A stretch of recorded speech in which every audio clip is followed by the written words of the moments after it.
মানুহে কয় যে মোৰ ওচৰত পইচা থাকিলে মই কিবা এটা কৰিলোহেঁতেন কিন্তু পইচাই কয় যে আৰে ভাই কিবা এটা কৰ তেতিয়াহে মই তোৰ ওচৰত আহিম।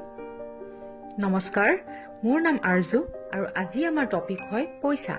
হয়, এইটো সিমানেই সঁচা কথা যিমান সূৰ্য পূব ফালৰ পৰা উদয় হোৱাটো সঁচা আৰু এটি সন্তান মাতৃৰ গৰ্ভৰ পৰা জন্ম লোৱাটো সঁচা। তেনেকেই যদি পইচা আমি সঠিক ধৰণত বুজি নাপাওঁ বা চম্ভালিব নোৱাৰো, পইচাই বহুত দুখ দিয়ে। তো বাছ এই পইচাক কেনেকৈ বুজি পাব পাৰি বা চম্ভালিব পাৰি সেই কলাৰ বিষয়ে জানো আহক। মানে আজি আমি কথা পাতিম ৰবাৰ্ট টি কিয়চাকিৰ দ্বাৰা লিখা ৰিচ ডেড পুৱাৰ ডেড কিতাপখনৰ বিষয়ে। এই কিতাপখনৰ ইন্ট্ৰডাকশ্যনৰ বিষয়ে মই কিবা কোৱাৰ আগত মোৰ ডক্টৰ কোকেইনৰ কথা এটি মনত পৰে। তেওঁ লিখিছিল যে ৰিচ ডেড পুৱাৰ ডেড কিতাপখনে ধনী হোৱাৰ শ্বৰ্টকাট ৱেজ নিশিকায়। এই কিতাপখনে শিকায় পইচাক ভালদৰে বুজি পাবলৈ, কি ধৰণে আমি পইচাৰ দায়িত্ব ল'ব পাৰো আৰু তাৰ পিছত আমি কি ধৰণে ধনী হ'ব পাৰো। তেতিয়াহ'লে ফ্ৰেণ্ডছ, আহক আমি আৰম্ভ কৰো। যেতিয়াই দায়িত্বৰ কথা আহি পৰে তেতিয়াই মনত পৰে সেই মানুহজনৰ বিষয়ে যিজনে নিজৰ ভাগৰ সকলো সুখ আমাৰ ওপৰত ঢালি দিয়ে আৰু আমাৰ ভাগৰ সকলো দুখ বেদনা নিজে আঁকোৱালি লয়। নিজে যিমানেই দুখ নাপাওক কিয় আমাৰ ভাগৰ সকলো দুখ তেওঁ লৈ তেওঁৰ ভাগৰ সকলো সুখ আমাৰ ওপৰত ঢালি দিয়ে। দেউতা পকেট খালী থাকিলেও কোনোদিন কোনো কথাত মানা কৰা দেখা নাই। আৰে মই মোৰ দেউতাৰ নিচিনা ধনী মানুহ পৃথিৱীত ক'তো দেখা নাই। আৰু সেই দেউতাক ধ্যানত ৰাখি ৰবাৰ্ট টি কিয়চাকিয়ে আমাৰ জীৱনৰ আটাইতকৈ ডাঙৰ লেচনটি শিকাবলৈ চেষ্টা কৰিছে, যিটো হ'ল পইচা, হুইচ ইজ মানি।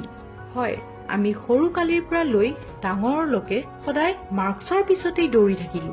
আমাৰ এডুকেশ্যনৰ যিটো চিষ্টেম হয় সেই চিষ্টেমে আমাক সৰু কালিৰ পৰা অকল অকল পঢ়িয়ে থাকিবলৈ দিলে আৰু এটা লেভেললৈকে যোৱাৰ পিছত ডিচাইড কৰ এতিয়া কি কৰিবি লাইফত। এটা এজৰলৈকে গৈ পোৱাৰ পিছত ডিচাইড কৰিবলগীয়া হয় যে আমি লাইফত কি কৰিম। ৰবাৰ্ট টি কিয়চাকিয়ে এই কথাটিকে নিজৰ কিতাপখনক সুন্দৰকৈ বুজাবলৈ বিচাৰিছে যে আমি পইচাৰ বিষয়ে ক্লাছত সৰুৰ পৰাই এটি ছাবজেক্ট হিচাপত শিকি যাব লাগে। যদি আজি পঢ়া শুনা কৰা মানে বা জীৱনত বহুত ছাকচেছ কৰা মানে পইচা কামাই কৰাই হয়, তে কিয়নো সেই পইচাটিক সঠিকভাৱে কেনেকৈ চম্ভালিব লাগে সেই বিষয়ে আমি সৰুৰ পৰাই শিকো। স্কুলত ছাত্ৰ ছাত্ৰী 6 ঘণ্টা বা 8 ঘণ্টা থাকে, বাকী সময়খিনি ঘৰতেই থাকে।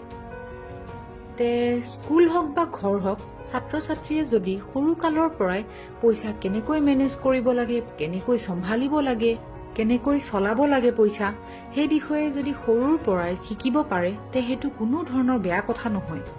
মই ভাবো এই কথাটো ক'বাত নহয় ক'বাত মিছ হৈ গৈছিল।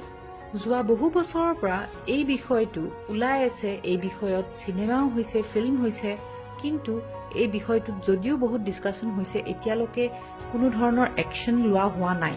কিন্তু এতিয়াও আমি মাৰ্কছ আৰু কেৱল মাৰ্কছৰ পিছতেই দৌৰি থাকোঁ। যদি আমি পইচাক সঠিকভাৱে মেনেজ কৰিবলৈ শিকি যাওঁ, যদি আমাৰ এই বিষয়ে জ্ঞান ডেভেলপ হৈ যায়, তে মোৰ এনেকুৱা লাগে যে আজিকালিৰ যিবোৰ ল'ৰা ছোৱালী সেইবোৰ যেতিয়া ডাঙৰ হৈ যাব তেতিয়াহ'লে সিহঁত বহুত সুখত থাকিব। মানুহ এজন কমপ্লিট হ'বলৈ তেওঁৰ ফেমিলি, ফ্ৰেণ্ডছ, জীয়াই থকাৰ ধৰণ আৰু সকলো আপোন মানুহ সকলোৱেই ইম্পৰ্টেণ্ট। এইটো ক'ব নোৱাৰি যে পইচাই চব হয়, কিন্তু সকলো পাবলৈ পইচা খুবেই জৰুৰী।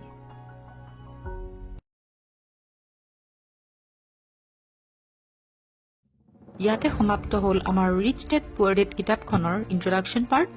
ইয়াৰে নেক্সট পাৰ্টটো যদি চাবলৈ বিচাৰে তেতিয়াহ'লে আমাৰ চেনেলটি ছাবস্ক্ৰাইব কৰি থ'ব আৰু বেল আইকনটো ক্লিক কৰি থ'ব, যাতে আমি আপলোড কৰাৰ লগে লগে আপোনালোকৰ তাত নটিফিকেশ্যন আহি যায়। আমি এই বুকখনৰ সম্পূৰ্ণ চামাৰী পাৰ্ট বাই পাৰ্ট ভিডিঅ'ছত আপলোড কৰি যাম। আপোনালোকৰ মৰম আৰু সহযোগিতা থাকিলে আমি আৰু এনেকুৱা ধৰণৰ ভিডিঅ' আনিবলৈ উৎসাহিত হ'ম। ধন্যবাদ।